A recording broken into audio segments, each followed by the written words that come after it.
সেতু আছে, তবুও সংযোগ সড়ক নেই, তাই ভোগান্তিতে গাজীপুরের শ্রীপুরের বরমী ইউনিয়নের মানুষ। স্থানীয় প্রশাসন বলছে ভূমি অধিগ্রহণ জটিলতায় থমকে আছে কাজ, তবে শিগগিরই শুরুর আশ্বাস সড়ক বিভাগের। সেতু থাকলেও দীর্ঘদিনেও নেই সংযোগ সড়ক, তাই নদীর দুপারের মানুষের এমন দুর্ভোগ এখন নিত্যসঙ্গী। ১৯ কোটি টাকা ব্যয়ে গাজীপুরের মাটিকাটা নদীতে সেতুটি নির্মাণ শুরু হয় ২০২১ সালে। ৯৭.৩৪ মিটার দীর্ঘ সেতুর কাজ শেষ হয় ৩ বছর আগে। তবে সেতু হলেও হয়নি সংযোগ সড়ক। এই ব্রিজে করছে, মূলত এই ব্রিজ আপনার যে চলাফেরা করে খুব কষ্ট হয়।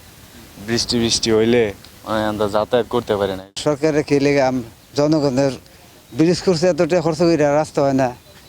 এটা সরকারের সিদ্ধান্ত আছে, কি লেগে হয় না। এটা কি লাভ হইলো বাবা কইছে, আমরা কষ্ট করে যে একবার গেলাম এরম ইয়ের মধ্যে নিচে উষা আমার পাও ভাঙ্গে জায়গা ইয়ে বুড়া মানুষ আমি বাবা।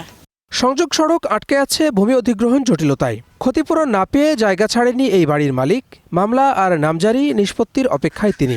সম্পত্তিগুলো অর্পিত থাকা অবস্থায় তো আমি ডিমার্কেশন করে অনেকগুলি জায়গা ক্লিয়ার করছি। আর কিছু কিছু জায়গা মামলা চলবিন আছে, এখনো তারা খারিজ পায় নাই। আমরা খারিজ করে অফিসে জমা দিছি, ইনশাল্লাহ আশা করি বিল পাবো, যদি ডিসি মহোদয়ের দয়া হয় আর কি আমাদেরকে দেয়। এদিকে সড়ক বিভাগ বলছে ভূমি অধিগ্রহণের টাকা পেয়েছে বৈধ মালিকরা। নতুন টেন্ডারের মাধ্যমে শেষ করা হবে সড়ক নির্মাণ কাজ। ডিসি অফিসের এলএ শাখা আছে না, ল্যান্ড অ্যাকুইজিশন শাখা, ভূমি অধিগ্রহণ শাখার মাধ্যমে যারা টাকা পাওয়ার এখানে বাস্তবিক প্রত্যেকটা লোক টাকা পেয়েছেন। জেলা প্রশাসক বললেন শিগগিরই সমস্যা সমাধানের কথা। মানুষের জন্য এটাকে যত দ্রুত সম্ভব এটা ইউজেবল করা, মানুষের ব্যবহারের জন্য খুলে দেয়া এবং যতটুকু অবশিষ্ট কাজ আছে এটা যত কম সময়ের ভিতর করা যায় করে মানুষের কল্যাণের জন্য ব্যবহার করার জন্য এটাকে যে কোনোভাবে কাজ করতে হবে।